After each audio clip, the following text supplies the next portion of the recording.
She didn't even let him finish his sentence. Victoria Hale, CEO of Halcyon Defense Group, slammed both palms on the boardroom table and pointed directly at Ethan Cross. "You," she said, her voice cutting through the room like a blade, "are a coward hiding behind spreadsheets." 12 executives went still. Nobody breathed. Ethan didn't flinch. He simply closed his folder and pushed back his chair. He'd warned her. He'd laid out every piece of evidence. And she'd just made the worst decision of her career. She just didn't know it yet. By midnight, she would. If this story already has your pulse up, you're not alone, and we're only just getting started. Hit that like button right now and drop a comment telling us the city and country you're watching from. I read every single one, and I love seeing how far these stories travel.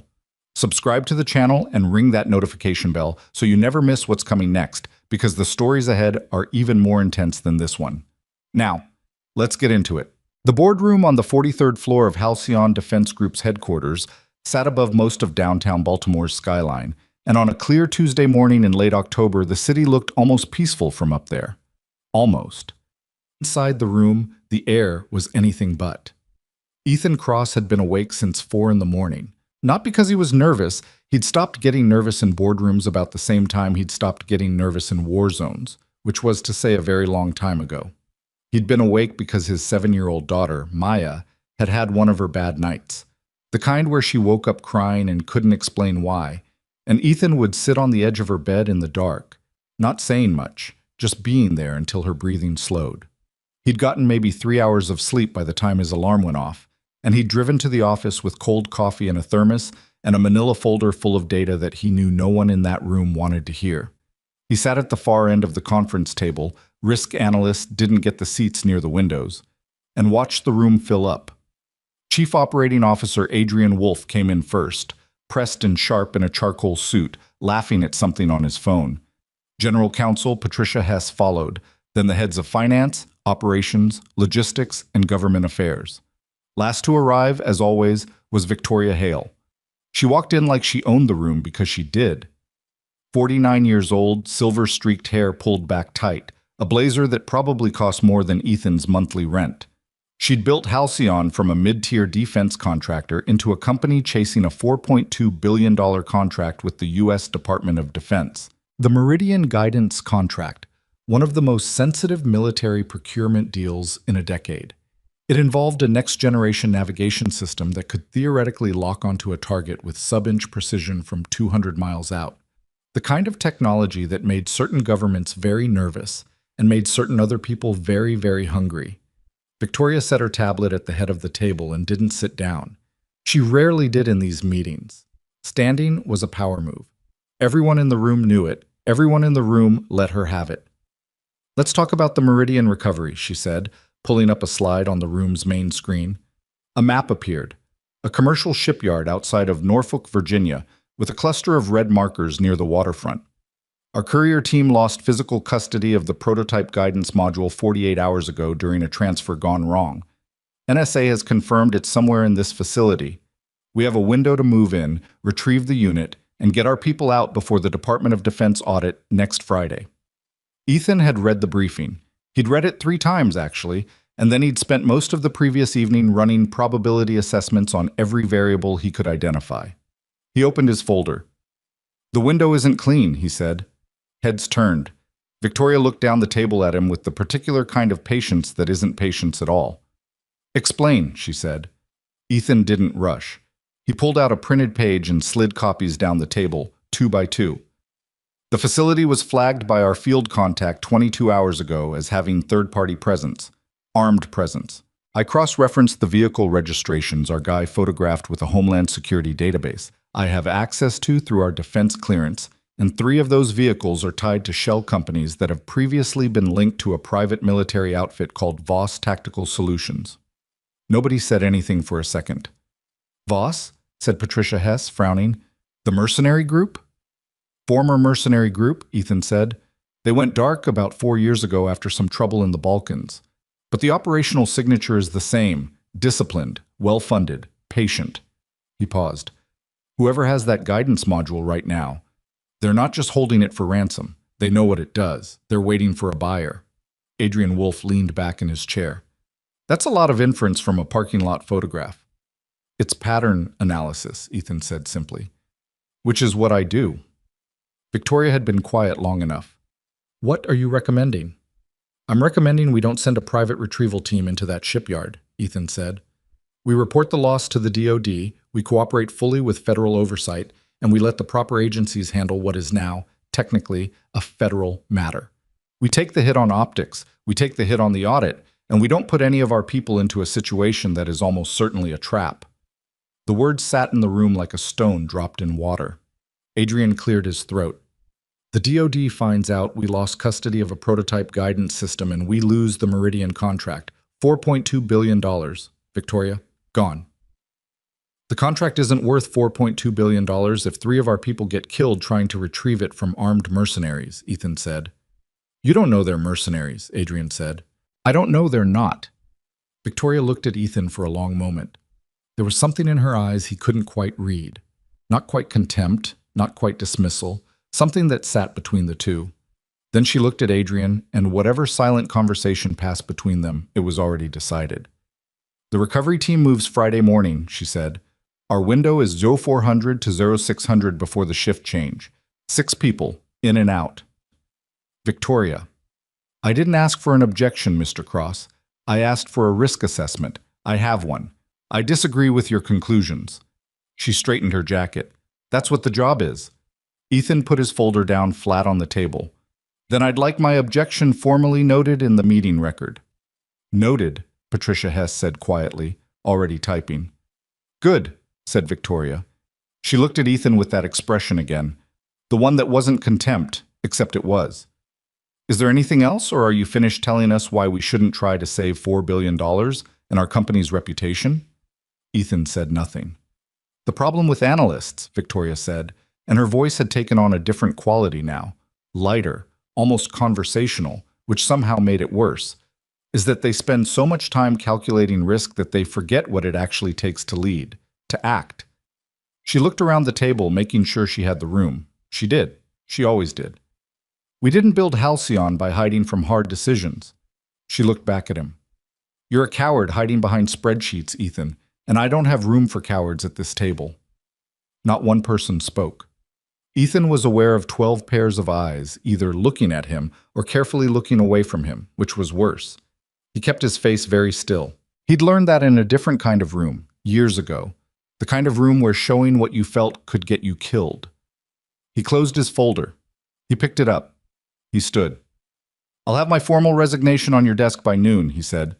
Victoria waved a hand, already turning back to the screen. Human Resources will process the standard package. He walked out. The elevator ride down 43 floors was quiet.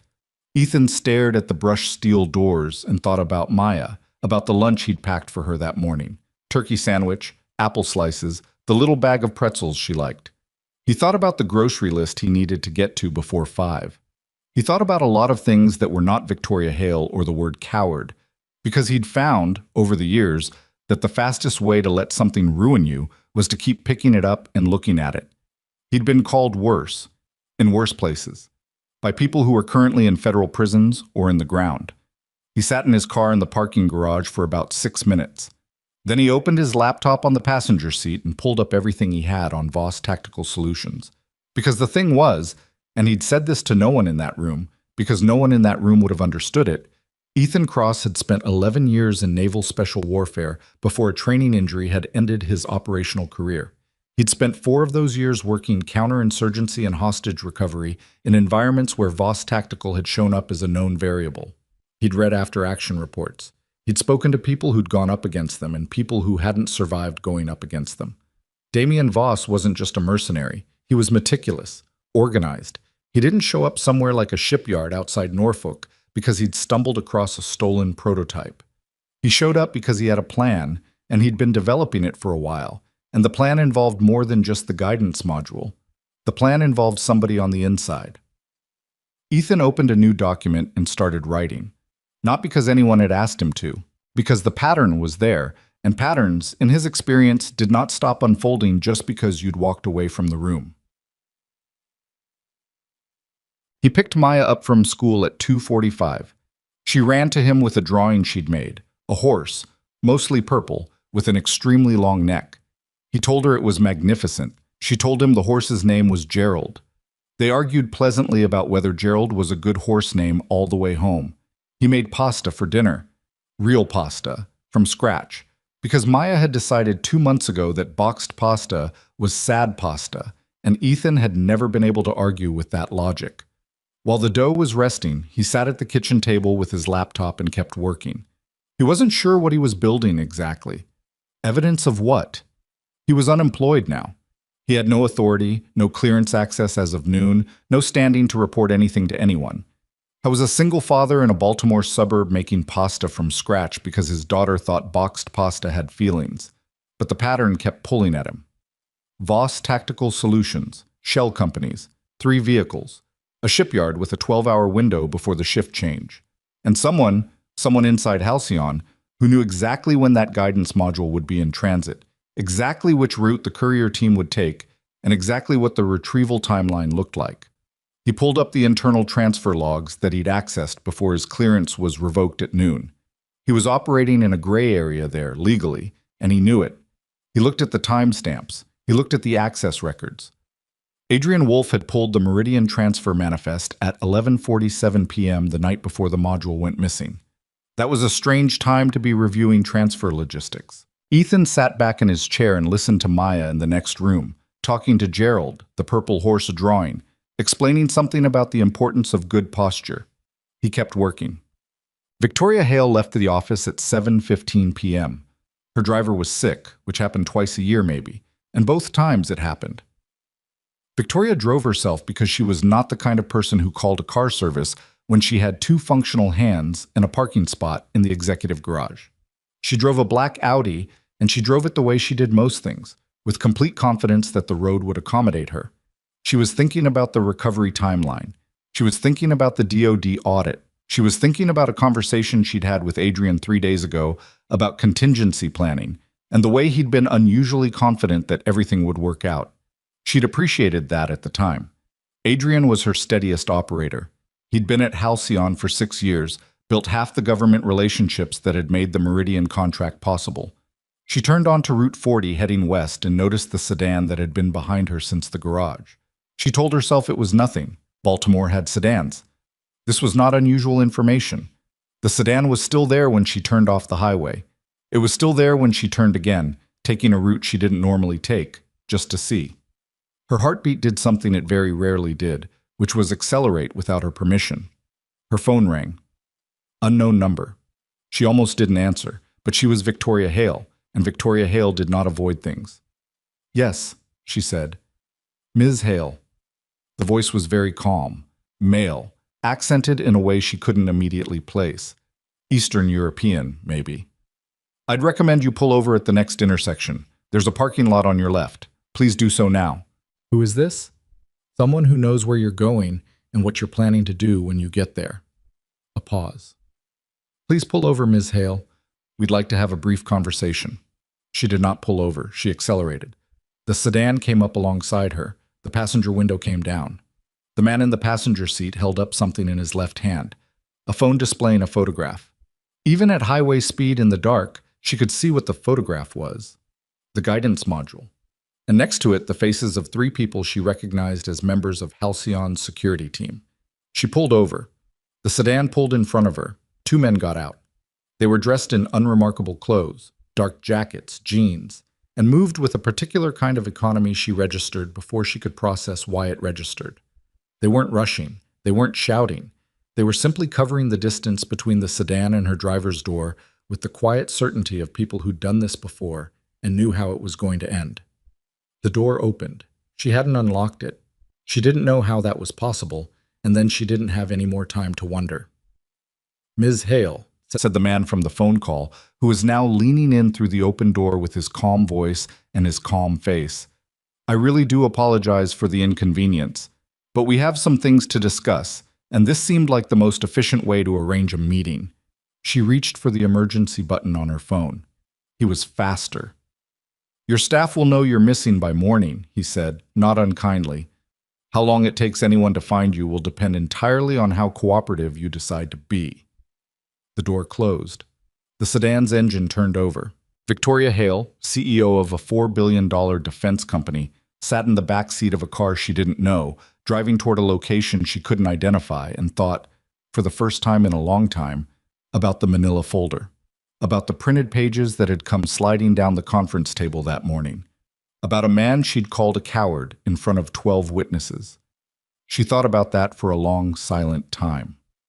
Ethan Cross was still at his kitchen table at 10:30 at night when his old colleague from Naval Intelligence, a woman named Sonia Park, who now worked in a capacity she was rarely specific about, sent him a text message that said, "You still tracking Voss?" He typed back, "Why?" She called him instead of replying, which was answer enough. Victoria Hale's driver just called 911, Sonia said, without preamble. He says she didn't come home. Her car is parked on the shoulder of Route 40 with the driver's door open and her phone on the seat. Ethan was quiet for a moment. It moved fast, he said. It moved very fast, which suggests it was already in motion. It was already in motion, Ethan said. This wasn't reactive. They knew about the board meeting. They knew about the retrieval timeline. He paused. They knew she'd fire me. Or they knew she'd make you irrelevant, Sonia said, which amounts to the same thing.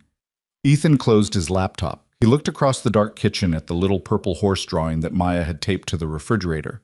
Gerald stared back at him with enormous, lopsided eyes. Who else knows she's missing? Right now, her driver, 2 911 dispatchers, and us. How long before it's federal? 6 hours. Maybe less if the DoD gets wind of the missing module and connects the dots. Ethan pulled up the access log he'd been looking at before dinner. Adrian Wolf. 11:47 p.m. The transfer manifest. I need you to run something for me, he said. I was wondering when you'd say that. Adrian Wolf, COO at Halcyon, 6-year tenure.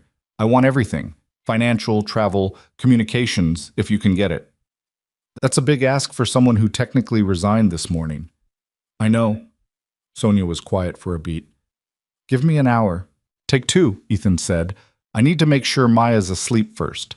He stood up, stretched his back, the kind of protest your body makes at 41 that it never made at 25, and walked down the hall to check on his daughter. Maya was asleep, one arm around a stuffed animal and the other dangling off the edge of the mattress at an angle that looked uncomfortable but clearly wasn't. Her breathing was slow and even. The nightlight threw a soft orange glow across the room. He stood in the doorway for a moment. Then he went back to the kitchen, opened his laptop, and got to work. Sonia Park sent the first file at 12:47 in the morning. Ethan was on his 3rd cup of coffee, not because he wanted it, but because his body had entered that particular zone of tired where sleep felt like something that happened to other people. The kitchen was quiet except for the refrigerator hum and the occasional car passing outside. Gerald the horse drawing stared at him from the fridge with those enormous crooked eyes. He opened the file. Adrian Wolf, born 1971 in Cleveland, MBA from Wharton. 14 years in defense contracting before landing at Halcyon. Clean professional record, 2 industry commendations, served on the board of a veterans nonprofit that Ethan made a note of without knowing why yet. Married, 2 adult kids, house in Annapolis worth about $1.4 million. Nothing unusual there. He scrolled further. Travel records. In the past 18 months, Adrian had made 6 trips to Vienna, 4 to Prague, and 2 to a small coastal city in Montenegro that didn't have much going on in terms of legitimate defense industry business. The trips were always short, 2-3 days, and always logged under the category of international vendor relations, which was the corporate equivalent of writing stuff on a customs form. Ethan pulled up a map and looked at the Montenegro location. A port city. Mid-sized. Known, if you knew where to look, as a preferred transit point for certain categories of gray market goods moving between Eastern Europe and the Adriatic. He wrote down the dates of the trips and cross-referenced them with his own notes on Voss Tactical Solutions. It took him 20 minutes and 1 more cup of coffee he didn't need. 3 of Adrian's Vienna trips overlapped within 48 hours, with confirmed Voss Tactical operational movements that Sonia's network had flagged over the past 2 years. The Montenegro trips both occurred within a week of major procurement events at Halcyon, once when the Meridian contract was first awarded for development, and once 3 weeks before the guidance module was cleared for prototype transfer. Ethan sat back and looked at what he had. It wasn't proof. It was the shape of proof. The outline of something that, if you filled it in correctly, became very clear and very ugly. Adrian Wolf hadn't just leaked information. He'd been feeding Damian Voss a roadmap. Contract timelines, transfer routes, personnel assignments. And probably, Ethan went back to the access log and looked at that 11:47 p.m. timestamp again. The exact moment and method of the module's transit, delivered the night before it disappeared. He texted Sonia. Financial records? Specifically secondary accounts, offshore if possible. She replied 4 minutes later, working on it. Prelim shows a trust account in the Caymans opened 2019 PAM. Irregular deposits. Largest was 380K, dated 6 weeks ago. 6 weeks ago was when the Meridian prototype had been cleared for its first field transfer test. Ethan put his phone face down on the table and pressed both hands flat against the wood and just breathed for a second. Not because he was surprised.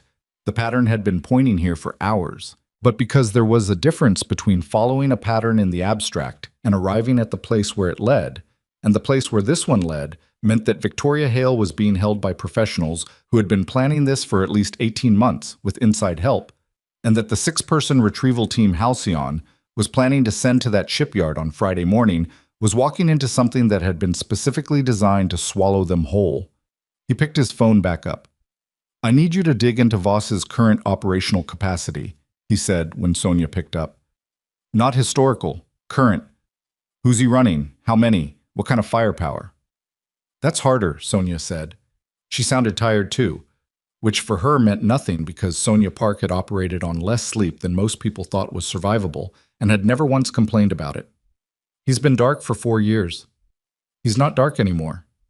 "No," she agreed. "He's not." A pause. He could hear typing. "I've got some chatter from a Europol contact. A unit matching Voss's profile was active in Lisbon about 8 months ago. Personnel estimate was 14 to 18, well equipped. At least 2 former military intelligence operatives in the group." 14 to 18, Ethan said. "Against 6 corporate security contractors," Sonia said. "Yeah. The retrieval team doesn't know what they're walking into." "Does anyone at Halcyon know you've found this?" Ethan thought about that. He thought about the boardroom, about the 12 people who'd watched Victoria Hale call him a coward, and not one of whom had said a word. He thought about Adrian Wolf leaning back in his chair with his expensive suit and his casual dismissal. "No," he said, "and I'm not sure how many of them I'd trust right now anyway." "You think it's just Wolf?" "I think Wolf is the one I can prove. But an operation this sophisticated, running this long inside a company like Halcyon, it doesn't happen without other access points. Could be someone in logistics. Could be someone in IT. I don't know yet." "So what do you want to do?"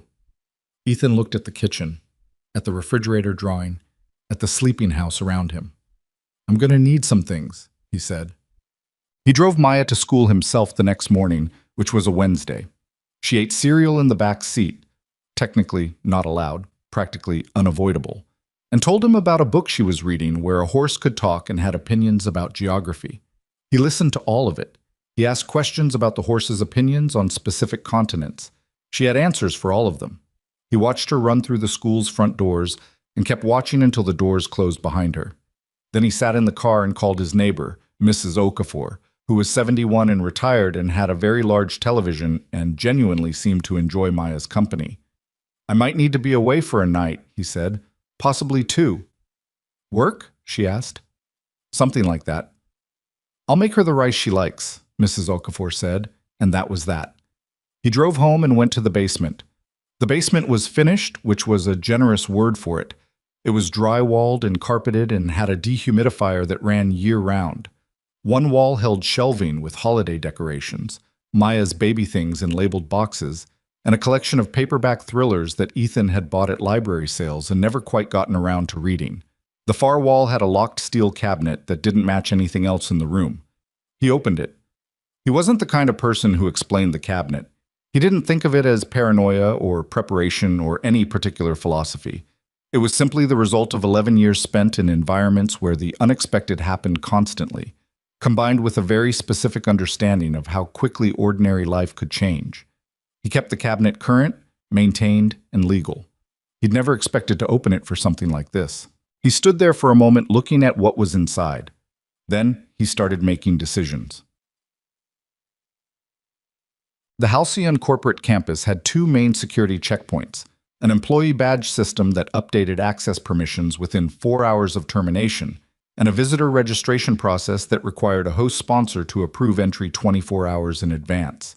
Ethan had been fired, resigned technically, which was a fine distinction, approximately 22 hours ago. He used the employee entrance at the loading dock on the building's north side, which shared a badge reader with the maintenance staff, whose permissions were managed by a different system that updated weekly. He'd noticed this discrepancy 8 months ago and mentioned it in a security audit memo that had been filed and not acted upon. He swiped his badge. The light went green. He took the stairs. The records department was on the 14th floor, staffed by 3 people, and at 7:30 a.m. only one of them had arrived.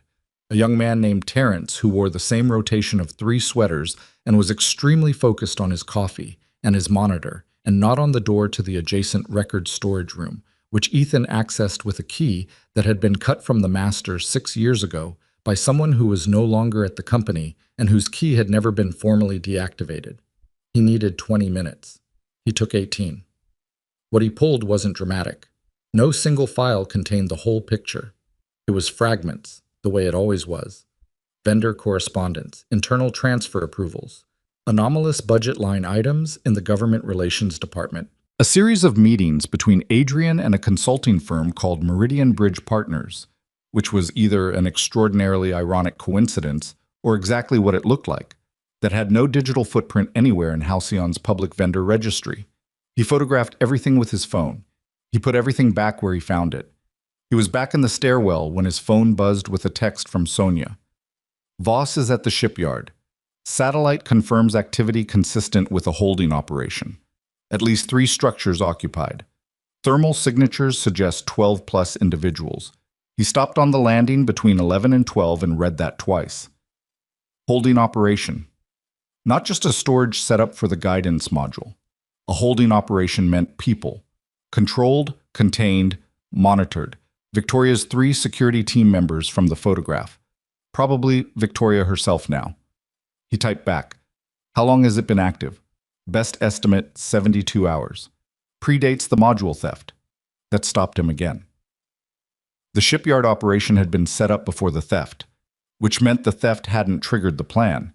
The theft was part of a plan that had already been in motion. The guidance module was bait or leverage or both. Voss hadn't set up a holding operation to store stolen technology. He'd set it up to hold people, and the technology was the mechanism that made those people walk toward him voluntarily. The 6-person retrieval team, scheduled for Friday at 0400. Ethan stood in the stairwell and worked through it. Voss needed something beyond the module itself. He needed the transfer codes, the military-grade encryption keys that would allow the guidance system to actually interface with the weapons platforms it was designed for. The module without the codes was sophisticated hardware. With them, it was the kind of weapon that changed equations. And those codes weren't in the module. They were held separately, compartmentalized, split across multiple authorization levels at the Department of Defense. You couldn't get them by stealing the module. You could get them by taking someone who had the access and the authority to authorize a transfer, someone like the CEO of the company that built the system. He went back up the stairs to 19 and found an empty conference room and sat down and called Sonia. This is bigger than the module, he said. Tell me. Voss needs the transfer encryption codes. Victoria has authorization tier access to request a DoD codes release as part of the Meridian contract. He paused. He's not going to sell the module on the gray market. He's going to hold her until she gives him the codes, and then he's going to sell a complete functional system to whoever paid him to build this operation. Sonia was quiet for 3 full seconds, which for her was a very long time. Who are we talking about as the buyer? I don't know yet. But the sophistication level, the patience, the inside access, this isn't criminal enterprise for profit. This is state adjacent, someone with resources and a very specific use case. Which makes the module not just valuable, but dangerous. Critically dangerous, Ethan said. If someone activates that system with full encryption codes outside of DoD control, the countermeasures we have are... He stopped. We don't have good countermeasures. That's the whole point of the system. Ethan. Sonia's voice had shifted slightly. He recognized the shift. It was the one she used when she was about to say something she'd already decided to say and was only bracing herself for his reaction. You need to take this to federal authorities, right now. This is beyond what you can. The federal response timeline for a situation like this is 36 to 48 hours minimum. Victoria might not have that. You don't know that. I know Voss. I know how he operates under pressure. If someone spooks him, if word gets out that Halcyon is missing its CEO and the DoD starts asking questions, he doesn't wait. He either gets what he needs fast or he eliminates his liability and moves. So what are you suggesting? Ethan looked out the conference room window at the Baltimore skyline. A plane was crossing it, very high, a tiny silver thing moving with complete indifference to everything happening below. I'm not going in to rescue her, he said. Not yet. I'm going to find out exactly what's in that shipyard, how many people, how it's laid out, what the exit points are, where they're holding the hostages. I'm going to build an actual picture of what we're dealing with. And then I'm going to hand it to the right people with enough specificity that they can act on it in hours, not days. And if you run into Voss's people while you're building this picture, he didn't answer that. Ethan, I'll be careful. That's not an answer. It's the answer I've got. She exhaled slowly. I'm going to make some calls. I have a contact at the FBI's hostage recovery unit, off book initially, to get the clock moving. Good. Tell them Adrian Wolf is the inside source. I'll have documented support for that within the hour. And the retrieval team Halcyon is sending Friday? That team cannot go in. If you need to, find a way to get the information to someone at Halcyon who isn't Wolf and have them shut it down. Frame it however you have to. I'll figure it out, she said. Call me when you're clear. He drove to Norfolk that afternoon. 4 hours with the windows cracked, and a podcast about woodworking playing at low volume. Not because he cared about woodworking, but because the sound of someone talking calmly about ordinary things had a specific effect on him before an operation that he'd never been able to fully explain. It settled something. His brain could occupy itself with mortise joints and wood grain, while the rest of him went quiet and ready. He stopped once for gas and once to eat a sandwich in a parking lot while reviewing satellite images Sonia had forwarded. Commercial imaging, low resolution, but enough to confirm the rough layout of the Harrow Point shipyard. 12 acres. 3 main warehouse structures. A dry dock on the water's edge, currently inactive. 2 guard positions visible at the main vehicle entrance, more likely positioned elsewhere he couldn't see from satellite. The facility had been partially decommissioned 3 years ago when the shipping company that owned it went into receivership. It was currently in a legal holding pattern between the bankruptcy court and a development firm that wanted to convert it into mixed-use waterfront property. In the meantime, it sat with just enough infrastructure to function: power, water, a fence that was new and considerably more serious than anything a mothballed shipyard needed. Someone had invested in that fence recently. He parked 2 miles from the facility at a marina that served recreational boaters and had the kind of foot traffic that made one more man with a duffel bag unremarkable. He changed his clothes in the car. He checked the contents of the duffel once, methodically, the way he'd been taught to check things, not assuming, always verifying. Then he locked the car and walked toward the water. He spent 2 hours conducting reconnaissance from positions that kept him out of direct sightline of the shipyard's guard posts. He moved slowly. He moved carefully. He was not in a hurry, and being in a hurry was, in his experience, the single most common reason people in his former profession stopped coming home. What he found was worse than the satellite images had suggested. The guard rotation was tight, 20-minute intervals, overlapping, with no predictable gap larger than about 4 minutes at any given access point. The exterior lighting had been upgraded, motion-triggered, covering the approaches from the landward side. The warehouse closest to the waterline, Warehouse C on the facility map, had its windows blacked out from the inside and a generator running, which meant it was the one with consistent power needs, which meant it was the one being used for extended habitation. 14 people, minimum, based on the rotation he observed, possibly more inside the warehouses.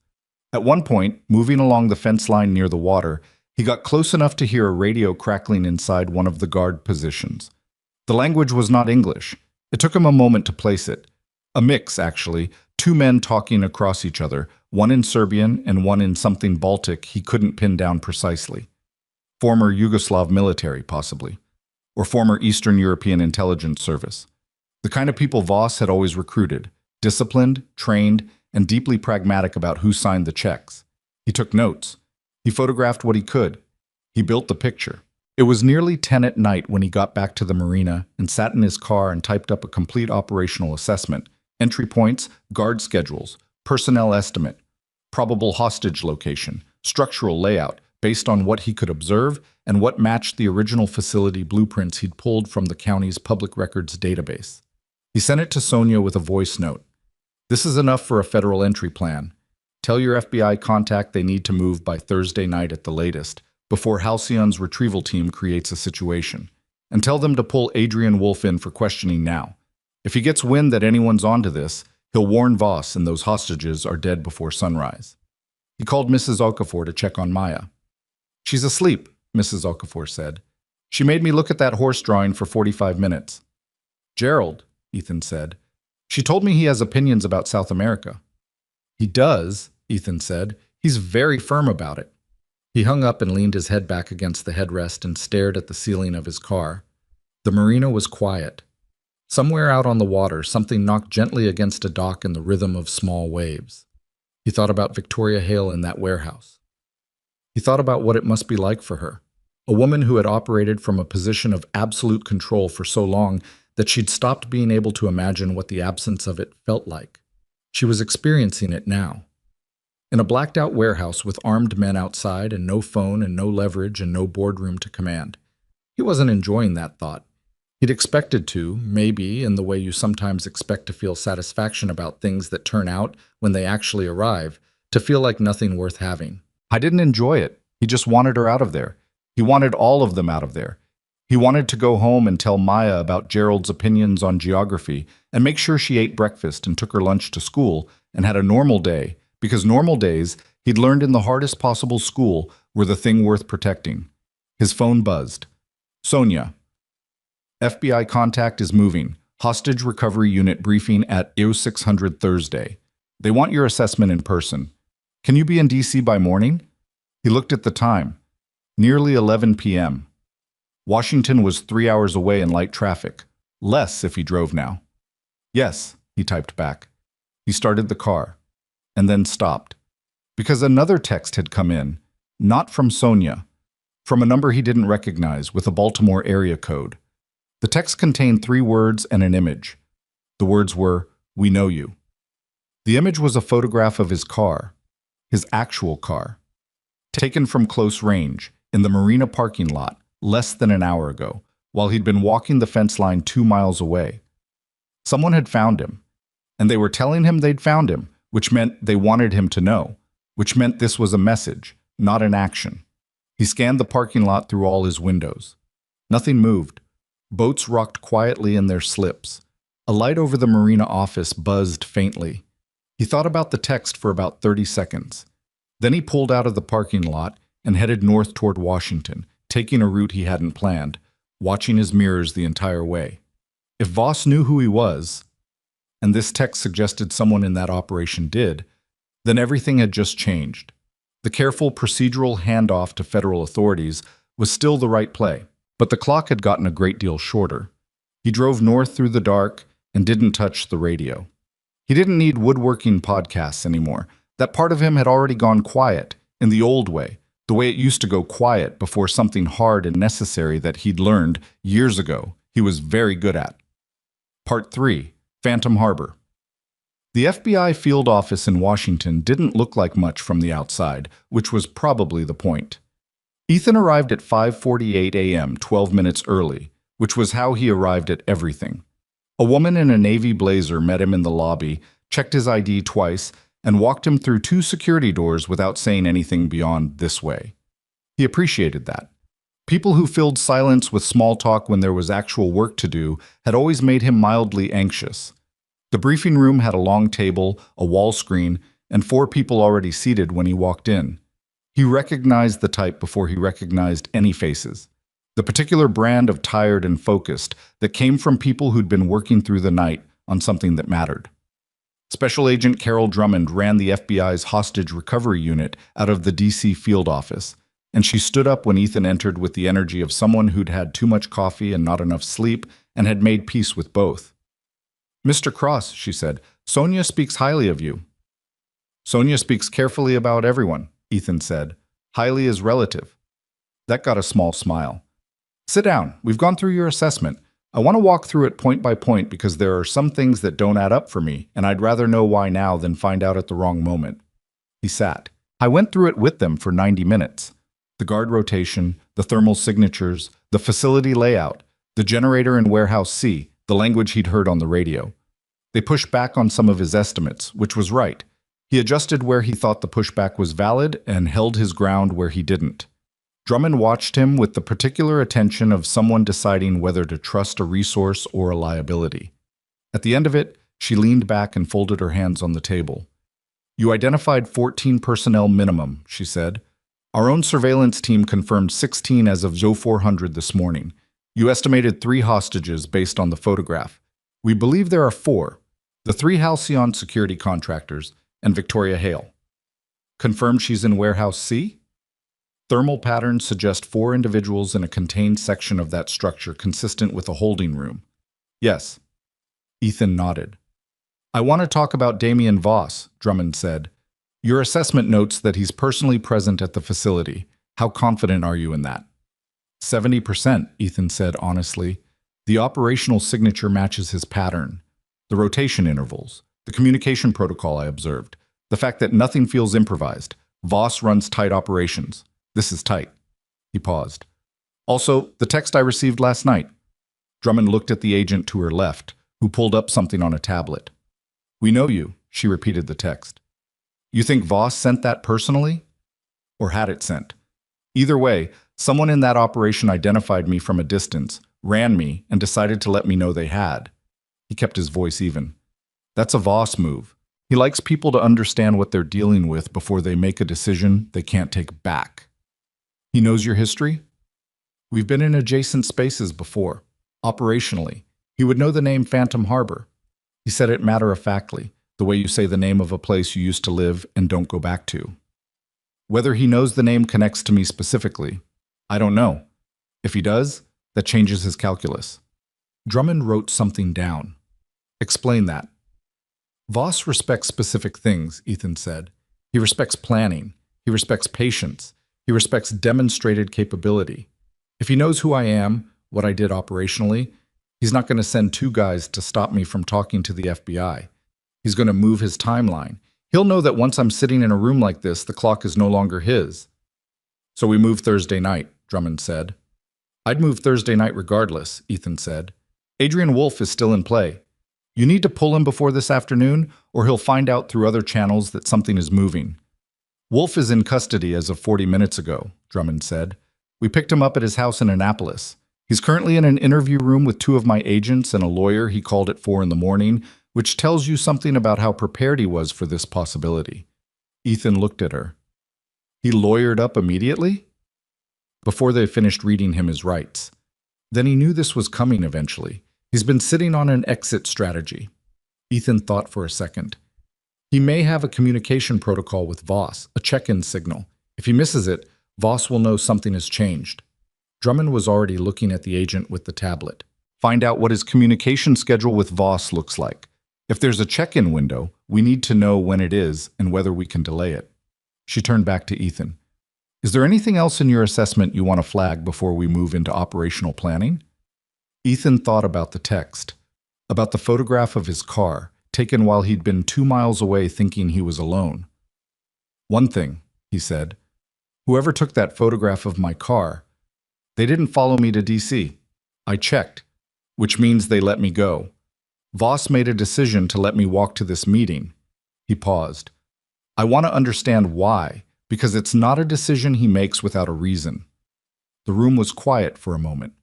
"Maybe he's sending you a message," said the agent across the table. Younger, sharp-faced, hadn't spoken yet.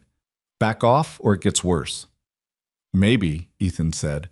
"Or maybe he's clearing the board. If he's about to accelerate his timeline, he doesn't want a loose variable like me running an independent operation while he's trying to close. By letting me walk into FBI custody, effectively, he's putting me in a place where I'm managed, contained, following protocol. He looked at Drummond. He's betting that procedure will slow me down more than he will. Drummond held his gaze. Will it? Ethan said nothing for a moment. Then, that depends on how fast you move. They moved fast. To Drummond's credit, the operational plan that came together over the next 14 hours was more thorough than anything Ethan had expected from a timeline that compressed. The hostage recovery unit had people, and the people were good. Not special operations, but trained, methodical, and clear-eyed about what they were walking into. Ethan spent most of Thursday going through the facility layout with the tactical team, answering questions, filling in gaps. He called Mrs. Okafor at noon and extended the arrangement through Friday. He called the school and left a message that Maya's father was traveling for work and she'd be picked up by the approved emergency contact. He texted Maya a picture of the view from the FBI parking structure because she'd asked him once what DC looked like, and he'd said flat and gray, and she'd said that couldn't be right. She texted back, "That's just Sky, Dad." He stared at that for a moment, then put his phone away and went back into the briefing room. The plan was a simultaneous three-point entry: waterside approach to Warehouse C to secure the hostages, a ground team through the main vehicle entrance as a primary distraction, and a secondary ground element covering the eastern fence, where the guard rotation had its longest gap. 16 federal personnel plus 2 Coast Guard assets for the water approach. They estimated 40 seconds from breach to hostage contact if everything held together, which, in Ethan's experience, was the kind of estimate you made to organize your thinking and then immediately discarded once the first thing went wrong. He was not supposed to be on the entry team. He had made this point to Drummond twice, not argued, simply stated the case in the plain terms he used for most things. She had listened both times with genuine attention and said no both times with equal firmness. He was a civilian consultant. He had no federal authority. His role was advisory. He understood the position. He didn't fully accept it, but he understood it, and understanding it was enough to keep him from making a scene about it. The operation launched at 2200 Thursday. Ethan was in a communications van 200 meters from the facility perimeter with Drummond and a signals analyst named Torres, who wore headphones around his neck like a very serious piece of jewelry. The van smelled like stale food and equipment. The radio traffic was clipped, professional, the kind of language that communicated a lot in very few words. For 23 minutes, it went according to plan. The waterside team reached Warehouse C and confirmed the entry point. The ground distraction team engaged the main gate. 2 guards at the eastern fence were neutralized, non-lethal, both down, and the secondary element moved through. Then a voice on the radio said, "We have a problem at the warehouse. There's a secondary structure, sublevel. We didn't have it on the layout." Ethan was on his feet before the sentence was finished. He looked at the facility map pinned to the van wall.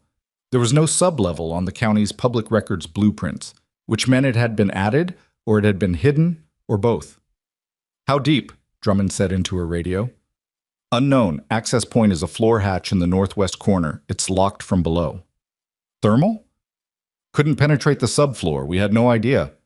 Ethan looked at the original facility permit records he'd pulled and had spread across the van's fold-down desk. He grabbed the oldest one, a 1987 construction permit that showed the original shipyard infrastructure. There it was. A maintenance sublevel beneath Warehouse C, original purpose listed as fuel storage for the dry dock systems. It had been decommissioned in the mid-90s when the facility converted to electric systems, then sealed. It wouldn't appear on modern county records. "It's a fuel storage sublevel from the original construction," he said to Drummond. "Concrete walls, steel access hatch, probably 8 to 12 feet below grade. If Voss modified it..." His radio, the observer unit Drummond had given him, crackled. The entry team leader's voice. "We've got movement on the upper level. 3 tangos breaking toward the waterline. They're carrying..." A burst of static. "They're carrying the module. Repeat, the module is on the move." Drummond was already on a separate channel redirecting the Coast Guard assets. Ethan was already moving toward the van's rear door. "Cross," Drummond said sharply. "The hostages are in the sublevel," he said. "Your team is chasing the module. Somebody needs to go through that hatch." "My people. Your people are covering 3 contact points in a waterline pursuit. How many do you have left for a sublevel breach?" She looked at him. The answer was on her face. "Give me a radio and get out of my way," he said. She held his gaze for one more second. Then she reached past him and pulled a tactical vest off the rack on the van wall. She held it out. "You follow my team's lead the moment they're available," she said. "You do not go solo into a—" "I know," he said, already moving. So. The shipyard at night was a geography of shadows and moving light. The entry team's flashlights cutting across the open yard. The orange pulse of the generator exhaust. From Warehouse C, the cold flat shine of the harbor water beyond the dry dock. Ethan moved along the building's exterior in the way he'd been trained to move. Not running, not creeping, something between the two that used the least energy and created the least sound and kept him in the angles where light didn't quite reach. He went through the side door of Warehouse C 30 seconds after the main entry team had gone through the front. The interior was large and mostly empty. Old equipment housings, stacked shipping containers that had been there long enough to grow rust along their seams. The entry team had been through here and moved on. He could hear radio traffic from deeper in the structure. He found the floor hatch in the northwest corner. It was steel, recessed into a concrete frame with a locking mechanism that had been recently installed. The metal was too clean.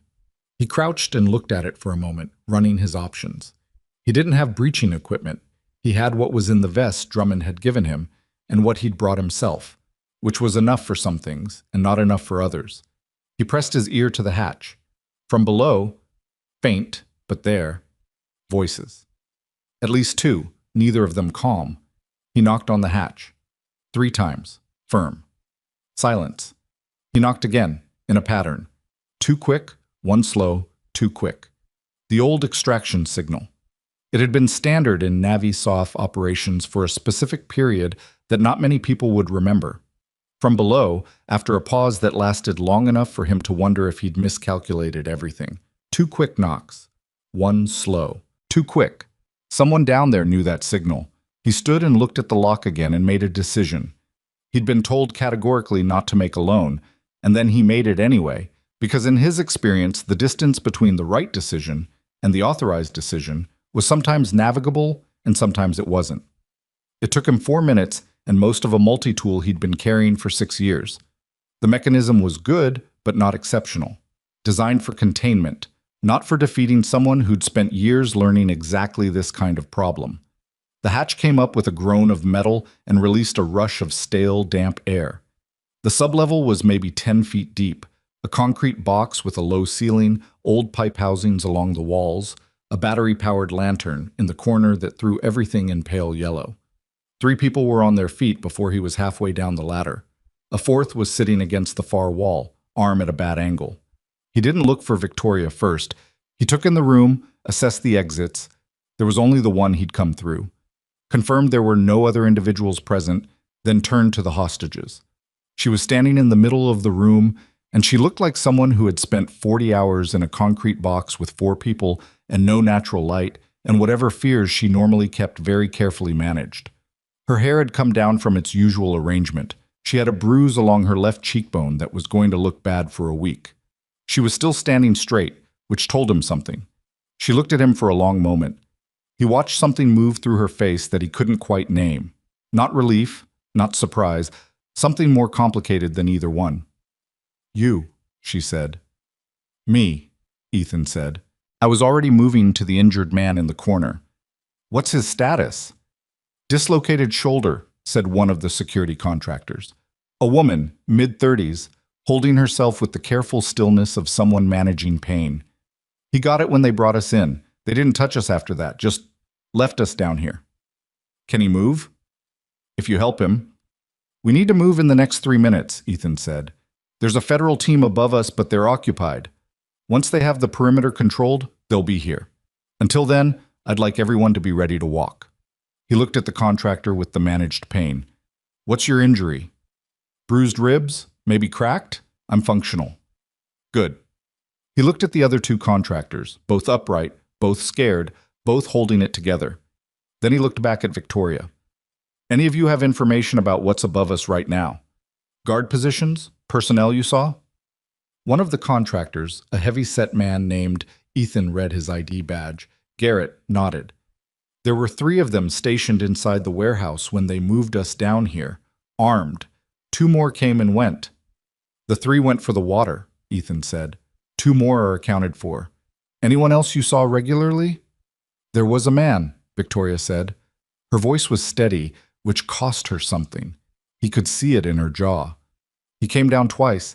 He didn't talk much, just looked at us. Tall, gray at the temples, scar above his left eye. She paused. He was in charge of everything, not a soldier, something else. What did he say when he came down?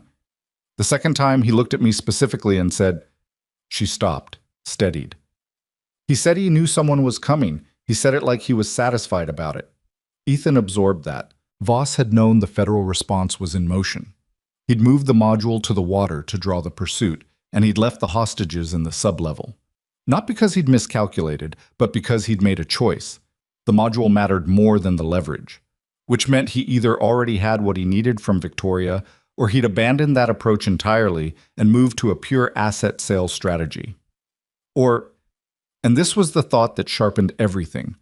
He'd known who was coming specifically, not just the FBI. Him.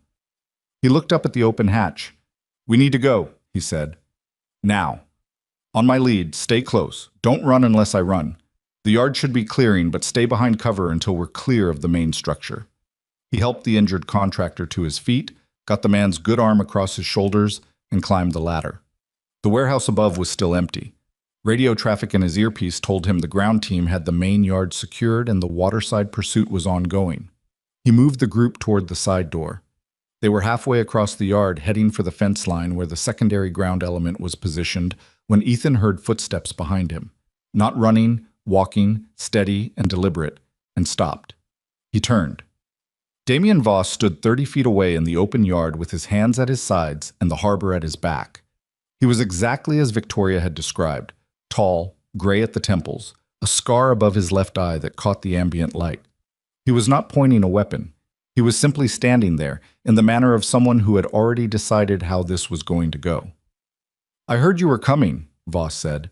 His accent was faint, the kind you worked at reducing. Phantom Harbor. Ethan said nothing. He assessed the distance, the angles, what Voss's hands were doing. Nothing in the hands, nothing visible. But a man like Voss standing in an open yard at this moment, alone, with his hands empty, that was either a surrender or a setup. You can keep moving, Voss said. Take them out. I'm not going to stop you. Then why are you standing there? Professional courtesy, Voss said. There was something in his voice that might have been genuine and might have been the most sophisticated kind of performance. You built a good picture. Fast.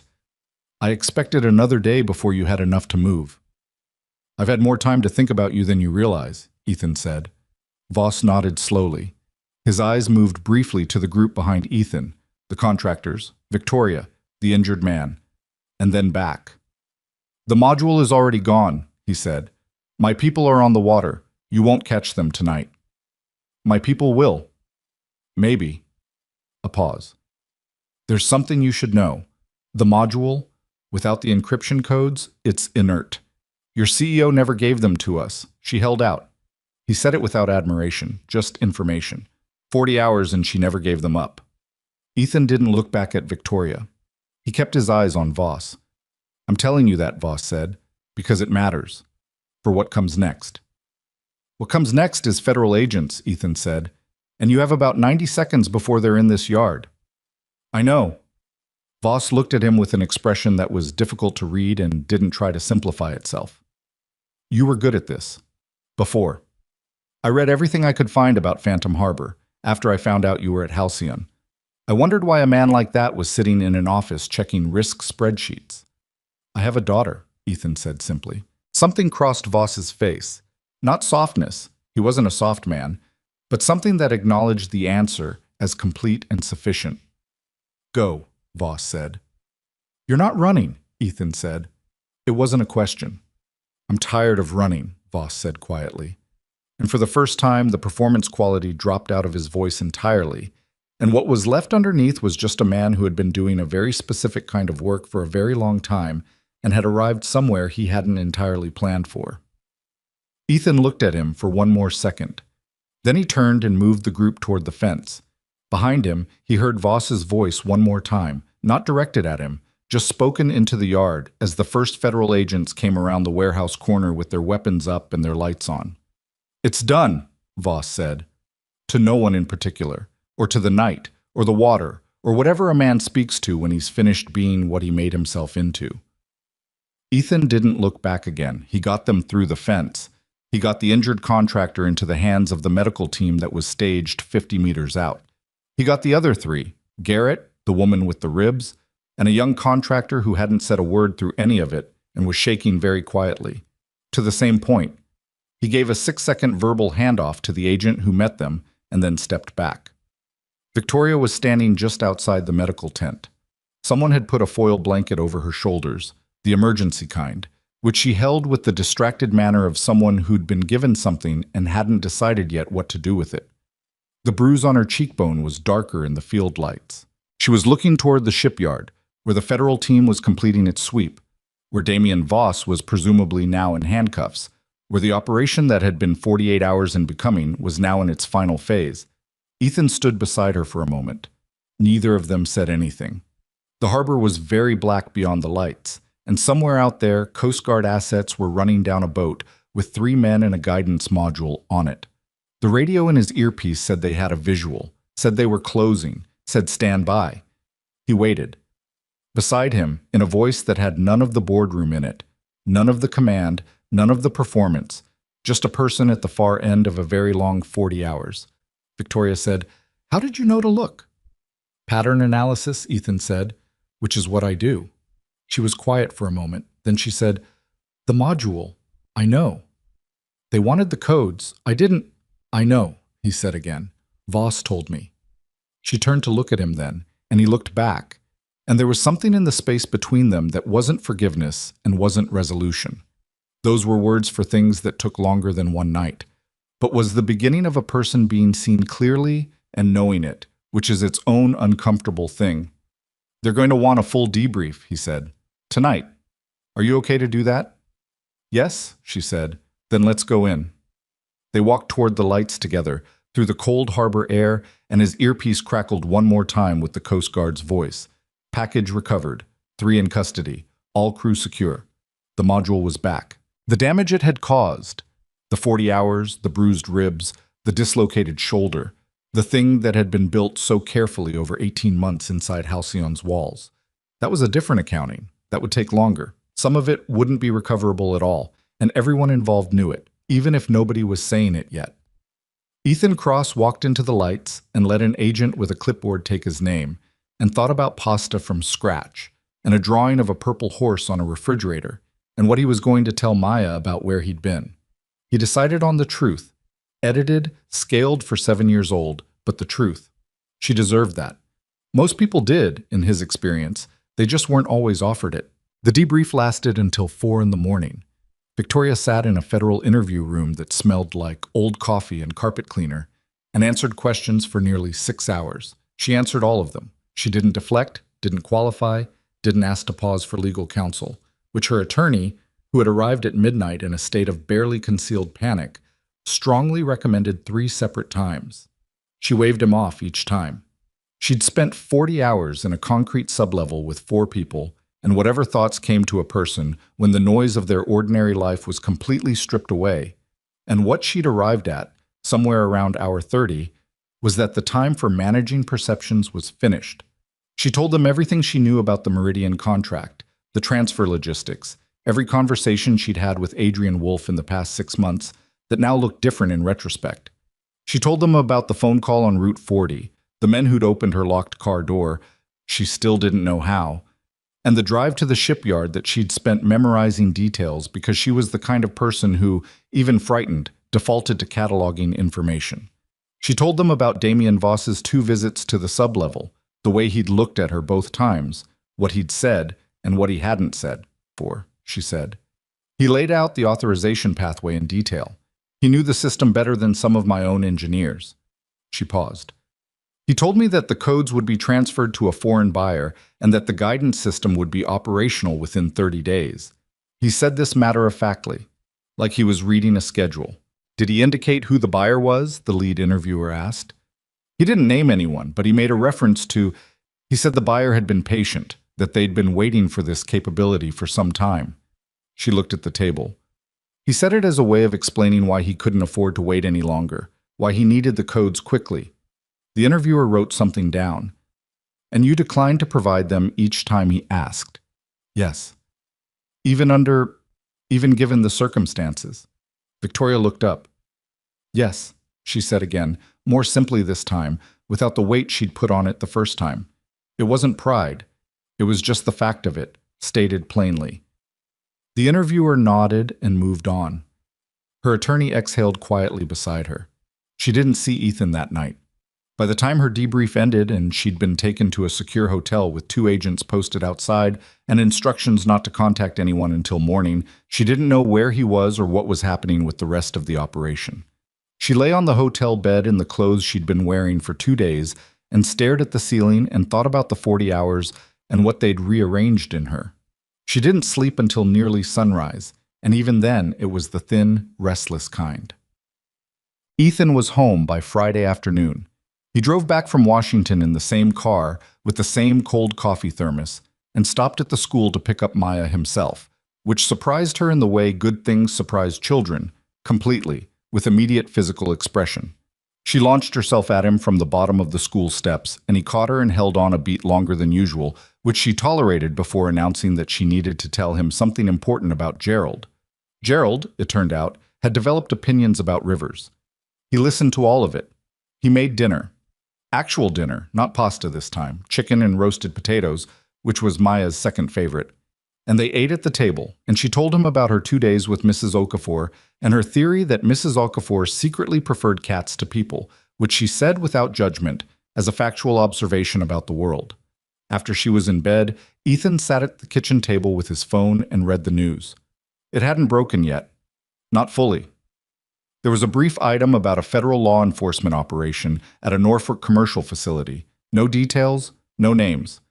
By morning, there would be more. By the weekend, once the DoD press office and the FBI's public affairs team had agreed on a version of events they could release without compromising the ongoing investigation, there would be considerably more. He put his phone down and didn't read any further. He was tired in the specific way that followed operations. Not just physically, but in some deeper layer that took longer to recover. His back hurt where he'd wrenched it coming down the ladder into the sublevel. His hands were scraped from the fence.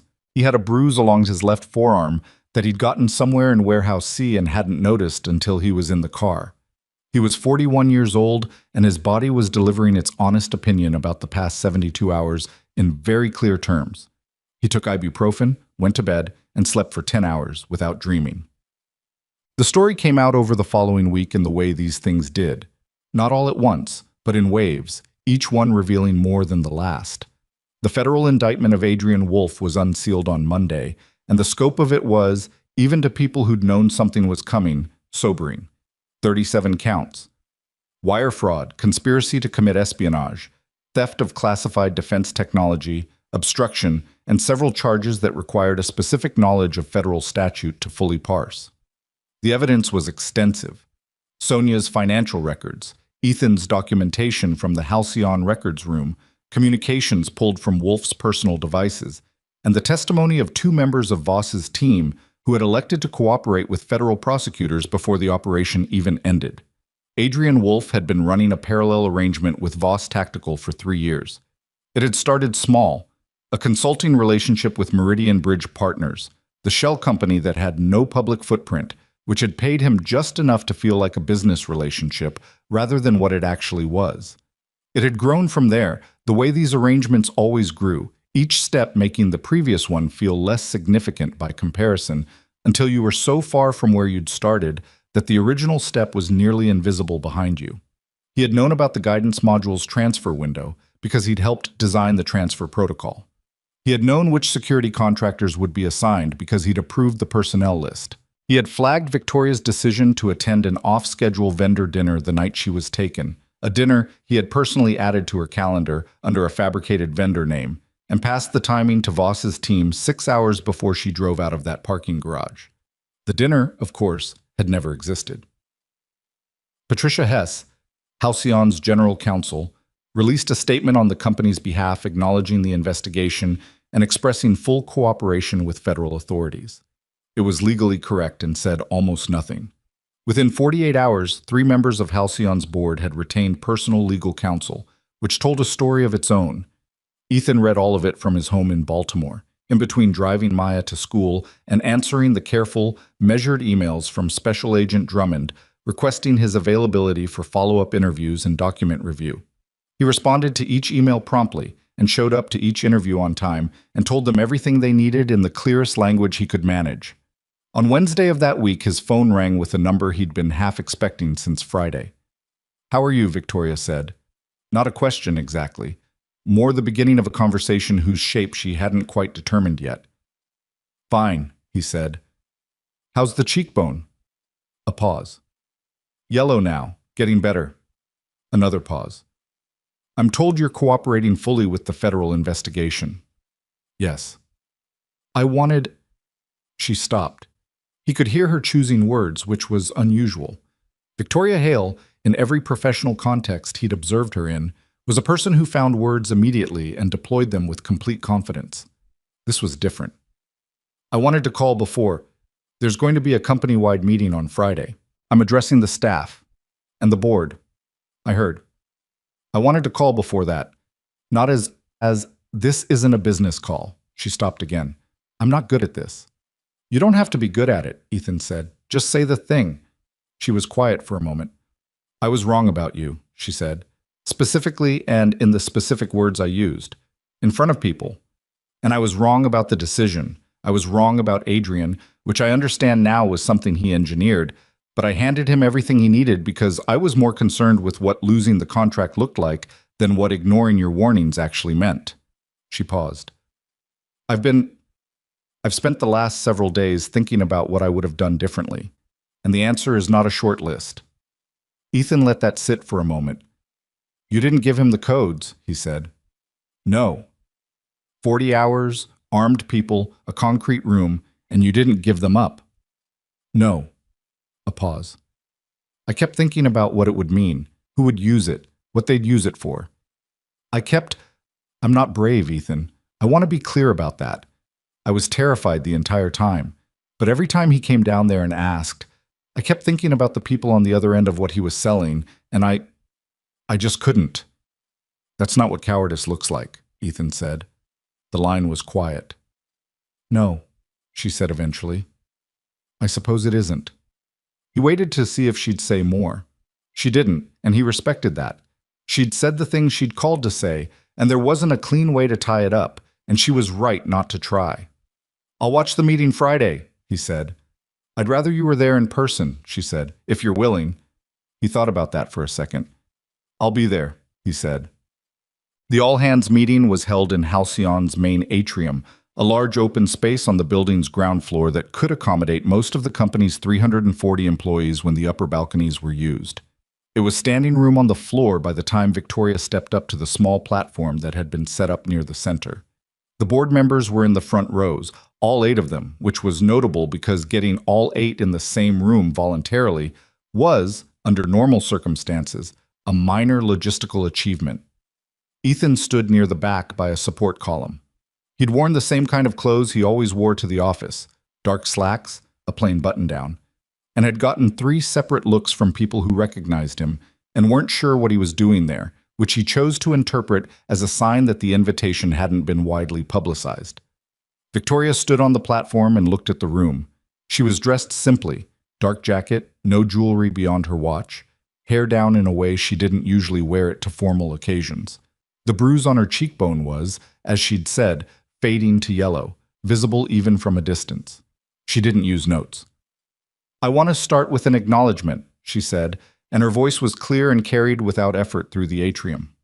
"Not a statement, not a legal position, an acknowledgement of what actually happened, in the plainest language I can manage." The room was very quiet. 8 days ago, I was taken by armed individuals who had been given detailed access to our company's operations, our personnel, our technology transfer protocols, and my personal schedule. They were given that access by our chief operating officer, who had been working against this company and against the people in it for 3 years, with a sophistication and a patience that I failed to detect. I had signals. I had warning. I did not act on them. She paused. Let that land where it was going to land. 6 days ago, I sat in a federal interview room and gave a full account of everything I knew and everything I should have known and chose to dismiss. I want to be honest with you. There were moments in the past week when I thought about how to frame what happened in a way that preserved something of the narrative I've spent 20 years building about myself. The decisive leader, the person who acts, the person who does not get things wrong. She looked at the room.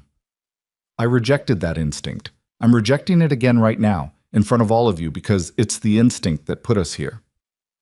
A member of the board, Ethan recognized him as Gerald Falk, 70 years old, one of the company's original investors, shifted in his front row seat. He wasn't uncomfortable exactly, but he wasn't comfortable either. 11 days ago, Victoria said, our risk analyst, Ethan Cross, presented a complete and accurate assessment of what was happening with the Meridian transfer operation. He identified the third-party presence at the Norfolk facility. He identified the threat level. He recommended a course of action that would have prevented everything that followed. She stopped. I called him a coward in front of this room's equivalent of people. I forced him out. I did this because his assessment threatened something I wanted, and I used the tools available to me, authority, language, the social dynamics of a room full of people who understood the professional cost of disagreeing with me, to make his warning disappear. The quiet in the atrium had a different quality now. Not the polite attention of people at a corporate event. Something more honest than that. Ethan is here today, Victoria said. He's been fully cleared of any unauthorized access claims, and those claims have been formally withdrawn by the company. He came to this meeting because I asked him to, and I want to say to him, in front of everyone here, what I said to him privately earlier this week. She looked in his direction, found him near the back column. I was wrong. Specifically, and by name, and in front of witnesses. I was wrong, and people were put in danger because I was wrong, and I am sorry. He held her gaze from across the room. He gave her a small nod, not magnanimous, not warm and forgiving in a public way, just a nod, an acknowledgement that the thing had been said and received. She looked back at the room. I want to talk about what comes next, she said, because I think how a company responds to something like this matters as much as the thing itself. What came next was not simple, and it did not resolve cleanly, and Victoria was honest about that too, which Ethan thought was probably the most genuinely difficult part of the whole speech, the part where she laid out the actual mess of it. The DoD audit was still coming. The Meridian contract was under review, which could mean anything from a temporary hold to a permanent withdrawal. Several senior employees were under investigation as potential secondary access points in Wolf's network, which created a specific kind of uncertainty that was very hard to manage in a company where trust was already compromised. She laid all of it out. She didn't soften the financial exposure. She didn't pretend the board was unified in its support of her continuing as CEO, which she acknowledged directly, looking at the front row with an even-handedness that Ethan found, honestly, impressive. Gerald Falk's expression didn't change. After the meeting, there was a period where people stood in clusters and talked in the low, careful tones of individuals processing something that didn't have an obvious conclusion. Ethan stayed near his column and waited. A few people approached him, some he recognized, some he didn't, and said things in the vague, earnest way people said things after events like this. He responded briefly and without performance. Patricia Hess found him last. She was a precise woman who chose her words with the care of someone whose words had consequences, which they professionally did. She fought to have you here today, Hess said. In case you were wondering, 2 of the board members objected. They thought it created additional legal exposure. Did it? Marginally, possibly. Hess looked across the atrium to where Victoria was speaking with a group of employees near the platform. She said the legal exposure was less important than doing the right thing in the right way, and that if the board disagreed, they could take it up at the next governance meeting. A pause. She said it more bluntly than that, actually. That sounds right, Ethan said. Hess looked at him with the evaluating attention of someone who spent her professional life assessing where things stood. She's going to offer you something, she said. I'm not authorized to say what exactly. That's her conversation to have. But I wanted you to be prepared for it, because I suspect your first instinct will be to decline whatever it is. What makes you think that? Because you resigned rather than compromise what you believed, which is not a behavior pattern associated with people who accept positions for the wrong reasons. She paused. Whatever she offers, listen to the whole thing before you decide. He looked at her. Understood. Hess nodded and moved away. Victoria reached him 15 minutes later when most of the room had cleared out and the facilities staff had started stacking chairs in the periphery. She looked tired in a way that a week of bad sleep and sustained pressure produced. Not diminished exactly, but planed down to something more essential. Walk with me, she said. They walked up to the 43rd floor, which took 2 elevator rides because the express wasn't running, and Victoria didn't fill the time with conversation. In the boardroom, the chairs were in the same positions as 11 days ago. The same window gave the same view of the city. She stood at the window for a moment, not dramatically, just looking. I want to restructure how this company handles operational risk, she said, not as a PR response, not as a legal defense measure, actually restructure it at the governance level. What does that mean specifically? She turned from the window. It means an independent safety and risk function that reports to the board directly, not to the CEO. It means that function has the authority, formal, documented, binding authority, to halt any operation it determines poses unacceptable risk to personnel. She paused. It means the head of that function cannot be overruled by executive decision alone. It requires board concurrence. Ethan was quiet for a moment. That's a significant structural change, he said. Yes, she said. I know. It would limit your authority in material ways. I know that too. She looked at him steadily. I've thought about this more carefully than I've thought about most things. The problem 11 days ago wasn't that you didn't have information. You had it. The problem was that I had the authority to make it disappear, and I used it, and nobody in this company had the standing or the structural protection to stop me. She paused. I want to change that. I want to build something where the next person who sits in your chair, or you, if you're willing, can't be called a coward and walked out the door because the CEO doesn't like what the risk assessment says. He looked at the table, at the chair at the far end where he'd sat 11 days ago with his manila folder and his printed pages. He looked at the window, at the city below it, at the particular kind of ordinary Tuesday afternoon sky that existed completely indifferent to everything that had happened in this room. I'm not the same as I was 11 days ago, he said. It wasn't a complaint, it was just true. I can't be a risk analyst who sits in this building and runs probability assessments. After what happened at that shipyard, after what I know now about how this company's information was being used, I can't pretend that's the same job. I'm not offering you the same job, Victoria said. What are you offering? I'm offering you the thing I described. Independent authority, board-level reporting, ability to stop an operation you believe is unsafe, for any reason you believe is sufficient, without requiring executive approval. She paused. I'm offering you a role that didn't exist 11 days ago because I didn't think it needed to exist. I was wrong about that too. He was quiet for a long time, long enough that a lesser person might have filled it or retracted something or adjusted the offer nervously. Victoria didn't do any of those things. She stood by the window and waited, which was, he thought, its own kind of evidence that something had genuinely changed. I need conditions, he said. Name them. My hours are fixed. I have a daughter, 7 years old. I leave at 3:15 on school days. I don't negotiate on that. Fine. I want access to every operational file, every vendor contract, every personnel file relevant to any operation I'm asked to assess. No restricted access within my function. Agreed.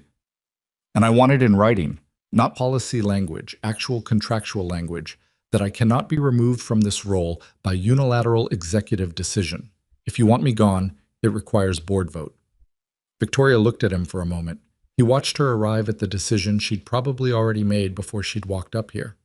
Done, she said. He nodded slowly.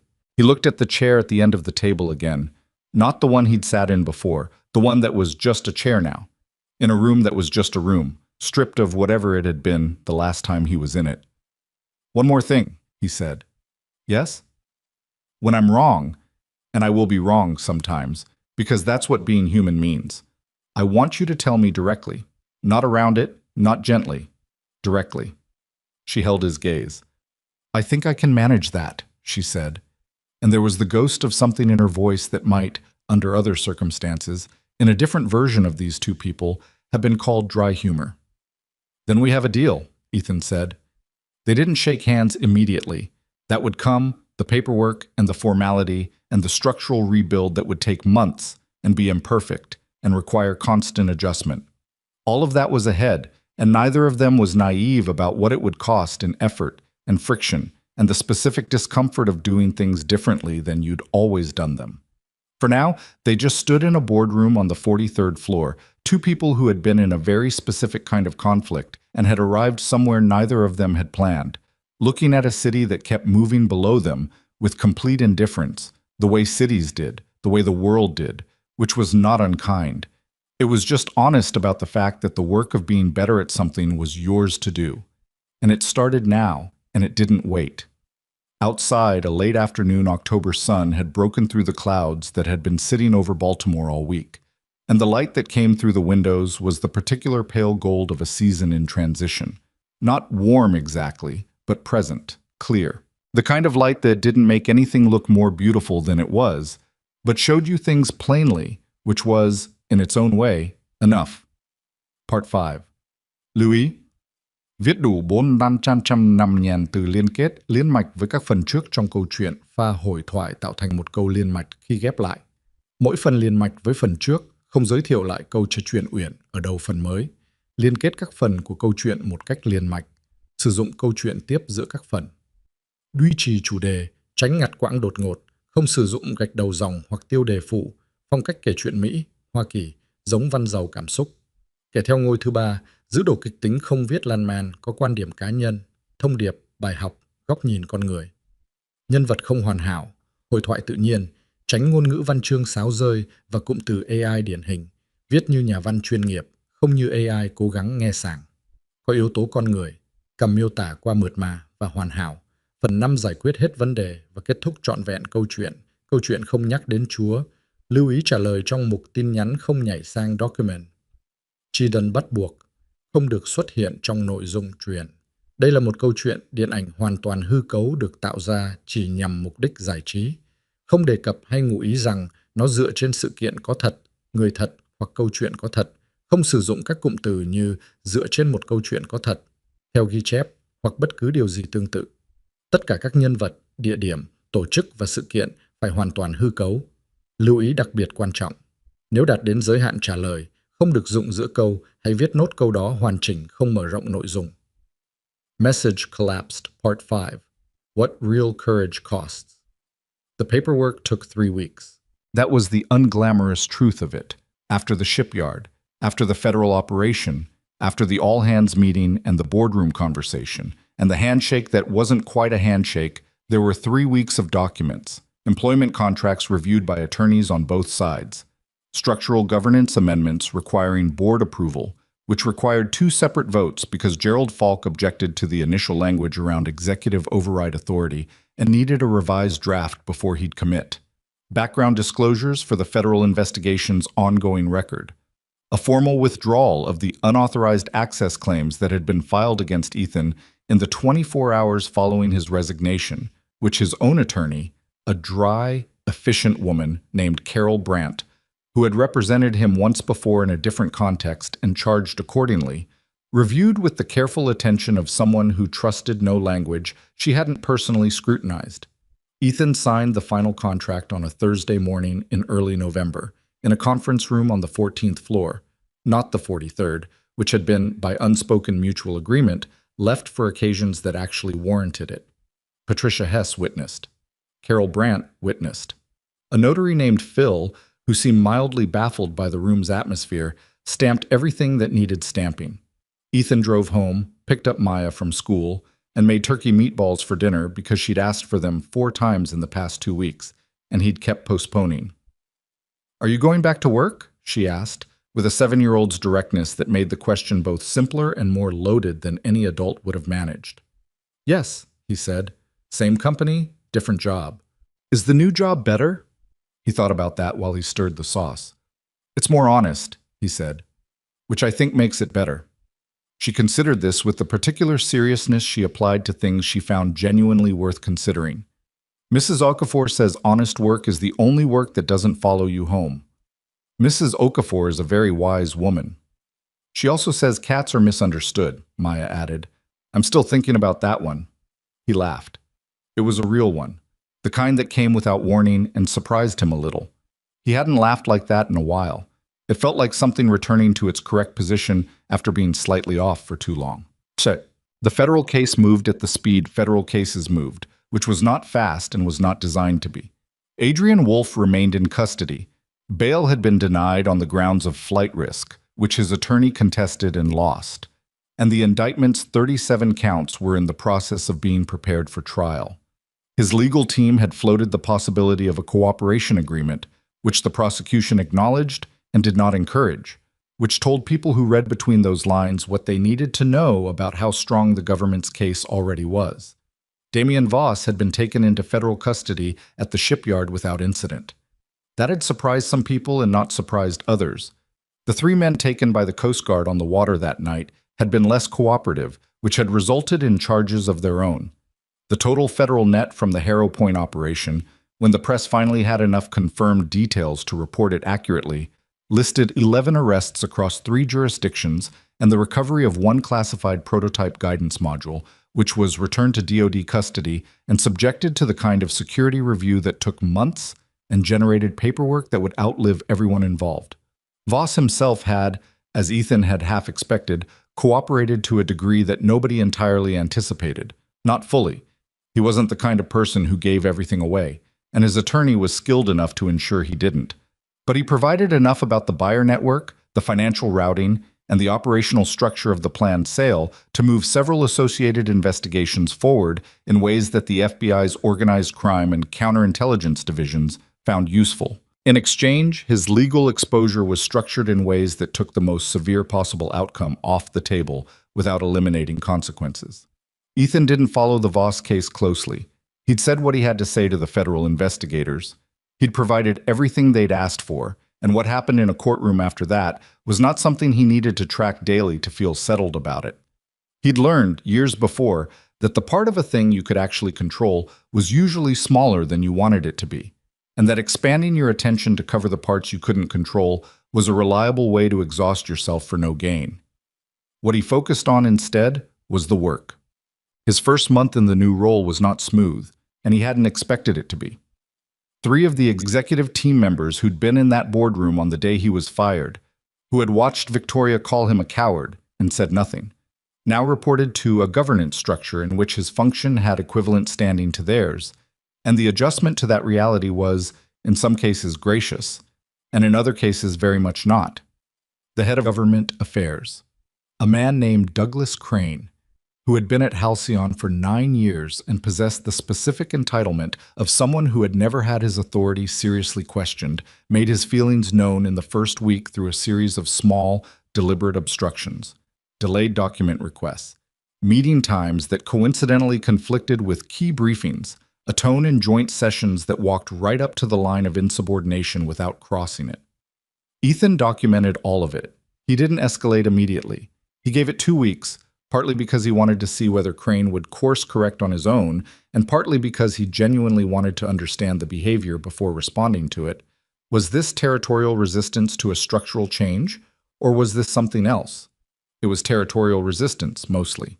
Ethan concluded this through the unglamorous method of paying attention and being patient, which were his primary professional tools and which he'd found, over the years, more consistently effective than most things people considered more impressive. At the end of the second week, he requested a private meeting with Crane and laid out what he'd observed in the same tone he used for everything. Clear, specific, without hostility.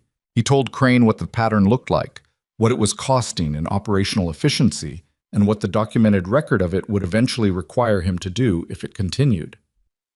Crane sat very still through most of this. He was a man who had learned to read rooms at the executive level, which meant he understood when a conversation had shifted from political positioning to something with actual structural consequences. "I'm not trying to take anything from your function," Ethan said. "I'm trying to do a job that didn't exist before and that exists now because the absence of it costs this company considerably. If you can find a way to work within that, I genuinely prefer it. If you can't, I'll deal with what that requires. But I wanted to have this conversation directly before anything else happened. Crane looked at him for a long moment. You're not what I expected, Crane said. What did you expect? Someone with something to prove. Ethan shook his head. I proved what I needed to prove. I'd rather just work. It wasn't a resolution exactly. Crane didn't undergo a conversion. He remained difficult at intervals, protective of his function in ways that sometimes required navigation, occasionally petty in small ways that Ethan chose to ignore because ignoring them cost him nothing, and contesting them would cost him energy he preferred to spend elsewhere. But the deliberate obstruction stopped. The meeting conflicts resolved. A functional working relationship emerged from the friction, which was not the same as a good relationship, but was sufficient for a workplace, which most relationships in a workplace were. The DoD audit arrived in the third week of November. Ethan spent 4 days in back-to-back sessions with federal auditors, Halcyon's legal team, and 2 DoD program managers, whose job it was to determine whether the Meridian contract could survive the events of the past month in any form.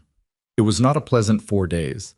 The auditors were thorough and not warm about it, the legal team was protective in ways that occasionally impeded honesty, and Victoria, who sat in every session, had to navigate the specific challenge of being fully transparent while not making statements that her attorneys would later have to walk back in the Wolf prosecution. It required a kind of precision that was exhausting to sustain across 4 days of questioning. On the last day, one of the DoD program managers, a woman named Supervisor Chen, who had the manner of someone who had been deceived by contractors before and had calibrated her trust accordingly, asked Ethan directly, in your assessment, with the new governance structure in place, does Halcyon have the internal controls to prevent a recurrence of what happened? Ethan thought about the question carefully, which he always did, and which Chen seemed to respect. She didn't rush him. No single structure prevents everything, he said. That's not how risk works. What the new structure does is create actual friction against bad decisions. Not just procedural friction, but friction with consequences. Before, a senior executive could dismiss a risk assessment with social pressure and authority, and nothing in the system pushed back. Now, if that happens, the risk function has standing to escalate to the board directly, and the board is contractually required to act on that escalation within 48 hours. He paused. That doesn't make the company invulnerable.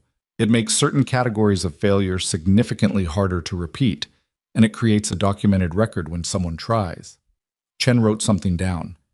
And you believe Ms. Hale is committed to this structure? Chen asked. Even when it creates constraints she finds inconvenient?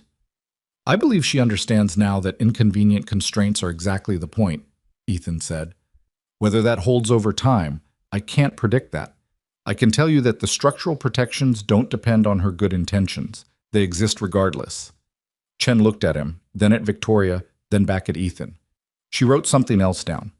The Meridian contract was placed under a 6-month probationary review with additional compliance requirements and quarterly reporting obligations. It was not terminated.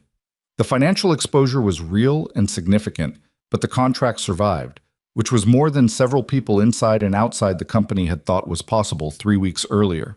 Victoria said nothing about this outcome in Ethan's presence for almost an hour after the auditors left. She sat at the conference table with a glass of water and looked at the table, and he understood that she was processing something that was too complicated to process quickly and too private to process out loud. Eventually she said, "Thank you." "I told them what I believed," Ethan said. "I know." She looked up. "That's why I said thank you." December brought the kind of cold that settled into Baltimore like it intended to stay, and with it a particular rhythm that Ethan found, almost against his expectations, sustainable. He drove Maya to school in the mornings. He was at his desk by 8:30. He reviewed operational files, conducted risk assessments, sat in meetings where his presence was sometimes resented and sometimes genuinely valued, and learned day by day how to do a job that was still defining itself. He left at 3:15 without exception. He was usually making dinner by 4:30. On a Friday afternoon in the second week of December, he was sitting at his kitchen table reviewing a set of vendor contracts when his phone rang. Sonia Park, which was not unusual, except it was 4:15 on a Friday, which was slightly unusual for her. "The Voss case," she said. "He accepted a plea." Ethan set down the contract. What terms? 12 years. He'll do 8 with cooperation credit. He's agreed to testify in 3 related prosecutions, 2 in the U.S., 1 in coordination with Europol. A pause. He specifically requested that the court record note his decision not to harm the hostages. His attorney put it in writing. Ethan was quiet for a moment. That's not nothing, Sonia said. No, Ethan agreed. It's not. He thought about the shipyard yard, about Voss standing with his hands at his sides in the dark, about the voice saying it's done to whatever he'd been saying it to. He thought about the particular kind of tired he'd heard under that voice. Not physical tiredness, but the deeper kind, the kind that came from being a very specific thing for a very long time and arriving at the far edge of it. He didn't feel satisfaction about Voss going to prison, exactly. He felt something more complicated than that. The recognition that a man capable of building something like that operation had made choices, long ago and repeatedly, that had led him to a shipyard in November with his hands empty and nowhere left to go, and that the waste of that particular capacity, turned the direction it had been turned, was its own kind of loss. That wasn't sympathy. It was something more sober and more honest than sympathy. What about Adrian? He asked. Going to trial. His attorney is still fighting the financial evidence, but 2 of Voss's associates have agreed to testify about the payments directly. It's not going to go well for him. No, Ethan said. It's not. After he hung up, he sat for a while with the vendor contracts untouched in front of him. Maya was in the living room, drawing something with the focused intensity she brought to art projects that she considered serious. He could hear the scratch of colored pencil on paper. He thought about Adrian Wolfe at 11:47 p.m., pulling a transfer manifest, making the series of decisions that had felt, at the time, like they were still manageable. He thought about the way these things built. One step that seemed small, then another that was made slightly easier by the first, until you were so far into something that the original version of yourself felt like a stranger. Adrian had started with a consulting relationship. He'd ended with 37 federal counts and a wife who had filed for divorce before the bail hearing concluded. The pathway from one to the other was not a mystery. It was a series of very human choices, each made by a person who was probably, in the moment, telling himself a story about why this particular step was acceptable, necessary, survivable. Ethan had known people like that. He'd worked alongside people like that. He'd been in environments where the pressure to make that first small step was enormous. And the people who didn't make it weren't always braver than the ones who did. Sometimes they were just luckier, or angrier, or had something specific waiting at home that made the cost too visible. He had a daughter who had opinions about rivers and drew horses named Gerald, and had once told him, with complete sincerity, that sad pasta had feelings. He got up and went to look at what Maya was drawing. It was a horse, predictably, but this one was different, larger, more detailed, the proportions surprisingly careful for a 7-year-old. It was standing in something that might have been a field or might have been a shipyard. It was hard to tell. Next to the horse was a small figure that was clearly a person, drawn in the economical way children drew people, circle head, straight lines for limbs, but with something around the shoulders that after a moment Ethan recognized as a cape or a coat or something in between. "Who's that?" he asked. "That's you," Maya said, without looking up. He looked at the figure. The circle head had a serious expression, 2 small dots for eyes and a straight line for a mouth, no curve in either direction. Accurate, actually. "Why am I standing next to a horse?" "Because Gerald wanted to meet you," she said, as if this required no further explanation. He sat down on the floor next to her and looked at the drawing for a while. The horse was very good for a 7-year-old. The figure next to it was not particularly good, but it was recognizable, and it was standing upright, and it was there. "Can I keep this one?" he asked. She looked at him with the evaluating gaze she used when she was deciding whether a request was reasonable. "You have to put it on the fridge," she said, "not just somewhere." "Deal," he said. The holidays came and went the way they did, imperfectly, with moments of genuine warmth and moments of friction and the specific chaos of a 7-year-old who had decided that every tradition required her personal improvement. Maya reorganized the decoration boxes by color, which made finding things either easier or harder, depending on your perspective. She informed Ethan that their holiday meal needed a horse-shaped bread roll, which he attempted and which came out looking less like a horse and more like an agitated seal, and which they ate anyway because it tasted fine, and Maya said the seal shape gave it character. He called his sister in Portland twice. He played 2 very competitive board games with Mrs. Okafor that he lost both of, which Mrs. Okafor accepted with gracious dignity. He slept adequately, which was an improvement. The bruise on his forearm faded and disappeared. His back stopped protesting the ladder descent into the sublevel every morning when he got out of bed, which took about 3 weeks longer than he thought was fair. In January, the new governance structure at Halcyon went into its first real test when Ethan flagged a proposed international partnership with a logistics firm that had, on paper, an excellent reputation. And, in the pattern analysis that was his primary professional instinct, 3 compliance anomalies in their financial disclosure that didn't individually amount to anything and collectively suggested something worth investigating before signatures were exchanged. The head of business development, a woman named Katerina Walsh, who was new to Halcyon and hadn't been there for any of what had happened in October, received his flag with what Ethan interpreted as genuine openness, which was refreshing. She asked good questions. She pushed back on 2 of his 3 anomalies with information that partially satisfied his concern and partially didn't. They went back and forth for a week and a half with the specific productive friction of 2 people who both wanted to get the answer right and disagreed on where the threshold was. In the end, the partnership was restructured with additional compliance requirements inserted before signing. Not killed, restructured. Walsh got her deal. Ethan got the protections he believed were necessary. Neither of them got everything they wanted. The deal was better for it. Victoria heard the outcome in a brief from Hess and sent Ethan a 1-line email. This is what it's supposed to look like. He read it twice and saved it, which he didn't do with most emails. On a Wednesday afternoon in the middle of February, 4 months after the boardroom, 3 months after the shipyard, 2 months after the signed contract, 1 month after the holiday, agitated seal bread. Victoria knocked on the open door of Ethan's office, which was on the 19th floor and had a view of a parking structure and a slice of gray February sky, neither of which was as impressive as the 43rd floor, and both of which suited him fine. She had a folder and a look that meant she wanted to discuss something she'd been thinking about for a while. The DOJ wants to do a public commendation, she said, sitting across from his desk in the chair that was just a regular office chair. For the shipyard operation. They want to name you specifically. No, Ethan said. I told them you'd say that. Then why are we talking about it? Because I wanted to give you the chance to say it to me directly, she said. And because I wanted to say, on record, in this room, just between us, that I think you should let them. Not for you. For the people who need to understand that what you did mattered. He looked at her. She was holding the folder in her lap and looking back at him with the particular attention she brought to conversations she considered important, which was different from the attention she brought to everything else. Less managed, more present. The people who need to understand it can understand it without my name in a press release, he said. That's a very self-contained view. It's an accurate one. She was quiet for a moment.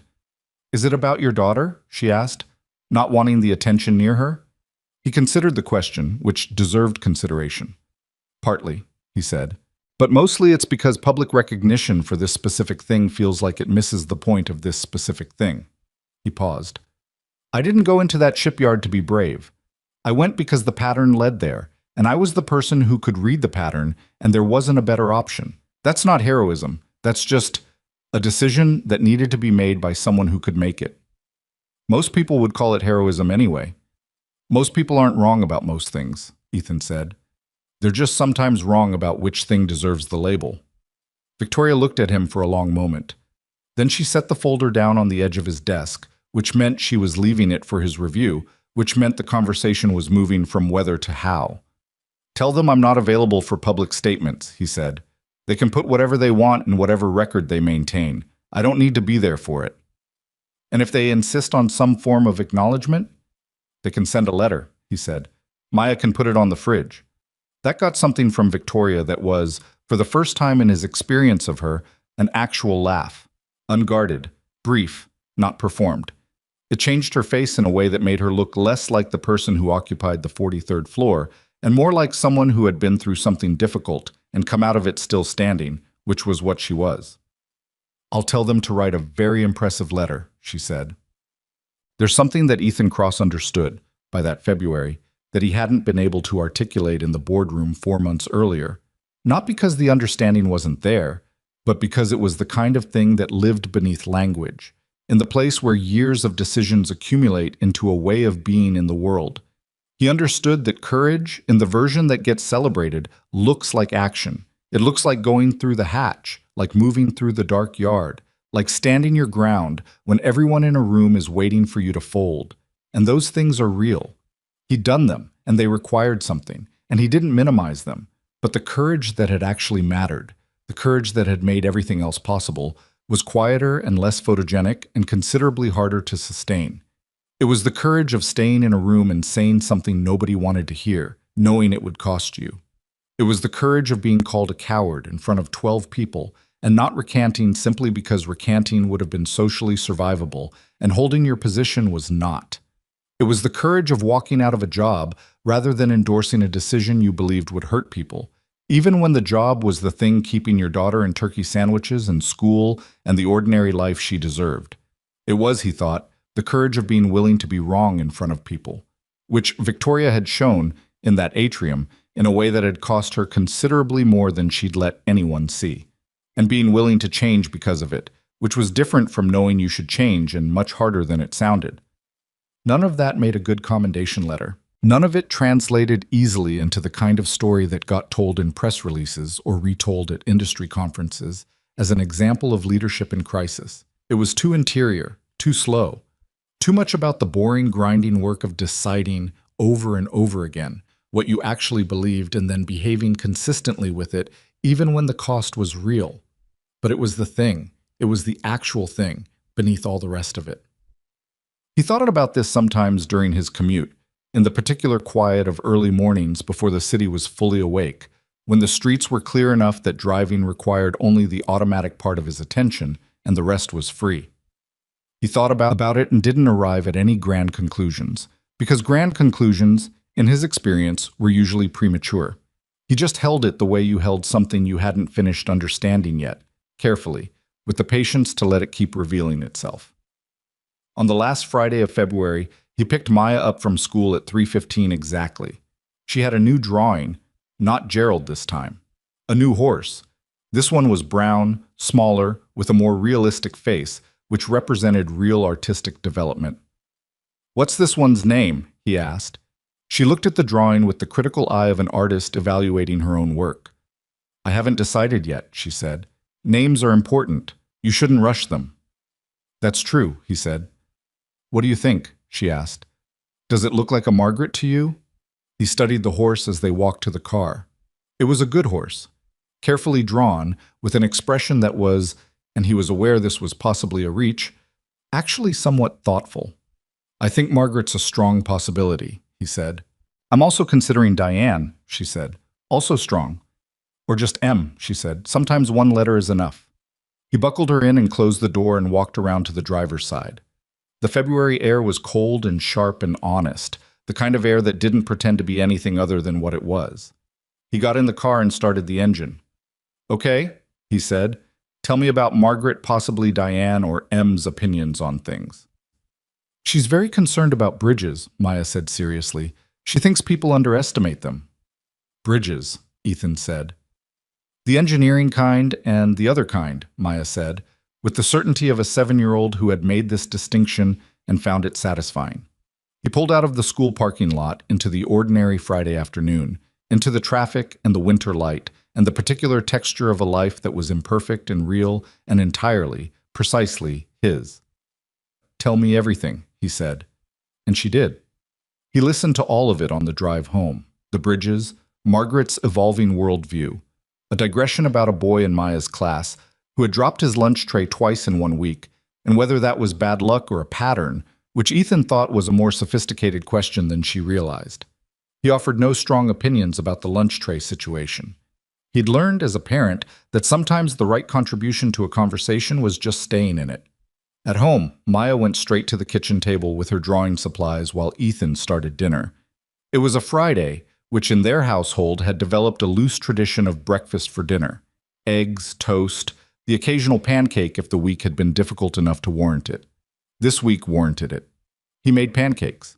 While the batter rested, he stood at the kitchen window and looked at the backyard. February had left the yard bare and brown, the small maple near the fence still weeks away from anything. He'd planted it the spring after his wife died, when Maya was 2, and he'd needed something to do with his hands that was entirely about forward motion, about putting something in the ground that would still be there in 20 years. It was a decent size now, not impressive yet, but decent. Growing at the pace trees grew, which was not the pace you wanted, but was the pace available to you. He thought about the maple sometimes when he thought about patience, about the difference between waiting and building, between enduring and investing. The maple didn't hurry. It didn't have an opinion about its own timeline. It just did the quiet, incremental work of becoming what it was going to be, one season at a time, and the proof of it was there every spring in the new growth at the tips of its branches, small and easy to miss if you weren't paying attention. He thought you could learn something from that, if you were willing. Not a lesson about resilience or any of the clean, packaged things people hung on trees and inspirational photographs. Just the plain, unromantic truth that most things worth having grew slowly, and the work of tending them was ordinary and unglamorous, and had to be done whether you felt like doing it or not. That was the version of courage nobody wrote commendation letters about. The kind that showed up on a Tuesday when nothing dramatic was at stake, when the choice was simply to do the right thing at the right size, to tell the truth in a meeting, to hold a position under social pressure, to leave a job that required you to be something you weren't, to plant a tree in a backyard in March, and not expect to sit in its shade for a decade. "Dad," Maya said from the table without looking up from her drawing. "The pancakes." He turned. The griddle was ready. He poured the batter. Outside, the maple stood in the gray February light, patient and bare and entirely indifferent to being watched, doing what it had always done, which was grow, quietly, at the only pace it knew.